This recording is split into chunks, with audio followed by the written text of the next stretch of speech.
Hi everybody, welcome back. It's been a few weeks. I was doing good there for a while. I was doing like 2 videos a week, but it has been a couple weeks since I've done a video. I've been struggling. I mean, it happens. It comes in waves. It's one of the biggest things about dealing with anxiety and depression, right? It's just an up and down roller coaster constantly of emotions. But I don't want to talk about myself today. Today is November 11th. It is Veterans Day. And I feel like we really should talk about our vets today. It's important. And it's especially important to me. My husband is actually a veteran. I have this picture here. This was when he was 19, so it's been a little bit. That was when he graduated Air Force boot camp. He was in the Air Force Reserves, and later on, when he was older and it's bad. I didn't know him then. Remember, he's 10 years older than me, so this was all before my time. But his late 20s, he went active duty Army for a little bit. So I'm very, very thankful for him and the fact that he has served our country. His father is an Air Force vet. My brother-in-law is active duty Navy. I have cousins who've served in the Navy and the Marines. So veterans hold a special place in my heart. So today I want to talk about the mental health of our veterans. I know that there is help out there through the VA, the Veterans Administration, but it's not, I don't feel like it is accessible as it could be for our vets. That's why we have so many who are homeless and just not living the life that they honestly deserve after everything that they have sacrificed for our country and for our freedom. We're very lucky to have what we have, despite anything that you hear in the media these days. It's not what this is about. This is about the sacrifice that these men and women have given, whether it be everything they could give us or just a little bit of time that they were willing. It's a huge thing. Boot camp is not an easy thing to go through. It's scary. You can't have contact with your family like you did, and Eric always tells me it's a mind game, total mind game, and I get it. I mean, it has to be. They're preparing you to be able to fully and willingly go out there and sacrifice your life for a country that, unfortunately, not everyone in our country supports our military, which is unfathomable to me. But nonetheless, I have a few statistics that I just wanted to give y'all today about our veterans. So in 2018, it was reported that 1.7 million veterans received treatment for some sort of mental health disorder. Some of the, I think, 5 main ones that I saw were PTSD, obviously post-traumatic stress disorder. Obviously that's going to be a huge one for ones who have been out there right in the fight of it, who may have lost someone, had a bomb go off, anything like that.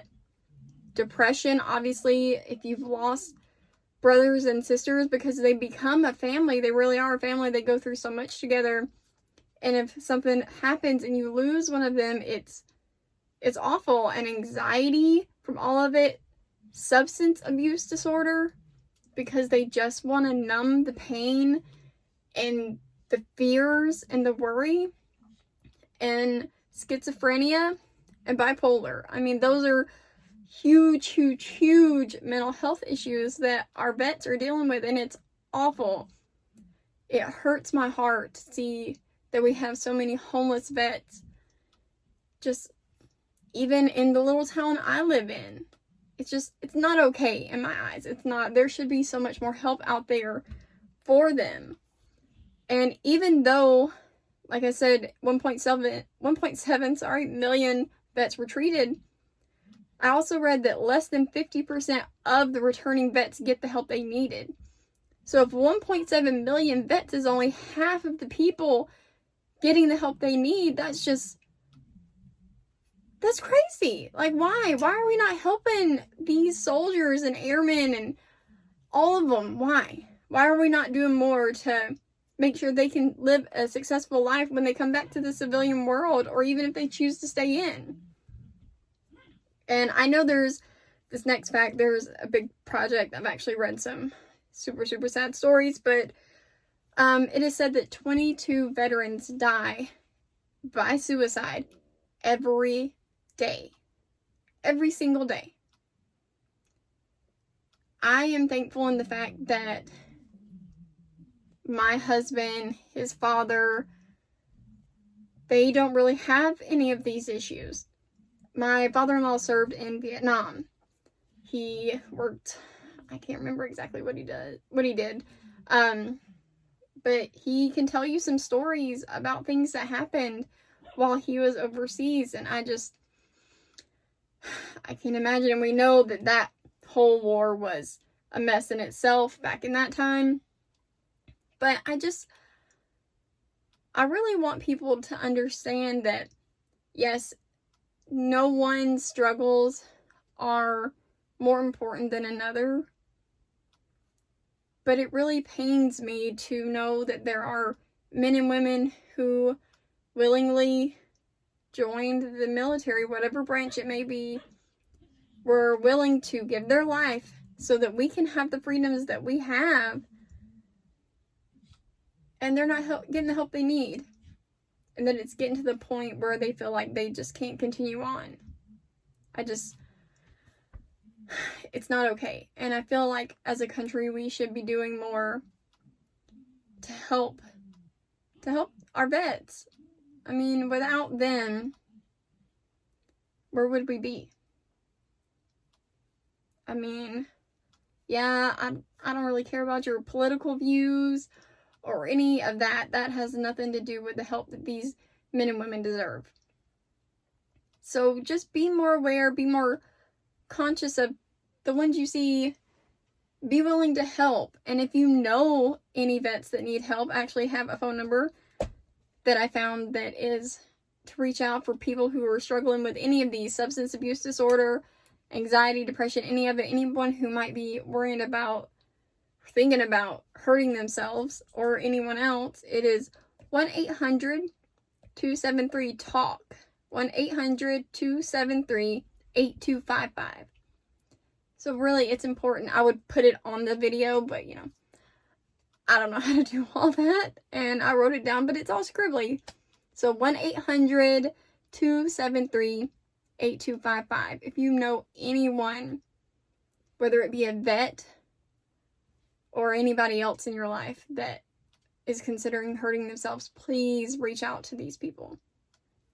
And just today, think of vet. I'm sure you can find one, whether it be on social media. It's Veterans Day, so you're going to see a lot of them out in their hats, going to get their free food and all that kind of good stuff. Just tell them thank you. Now, my husband always kind of shies away from that, but I still think it's important. Whether they went overseas or not, they still deserve a thanks. Because without them, our country would not be the free country that it is. But short video today, that's all I had. Just thank you to all of the men and women who have served our country. Whether you gave your life, a limb, or just your soul, because honestly, I'm sure that's what it feels like at times. Thank you, everyone.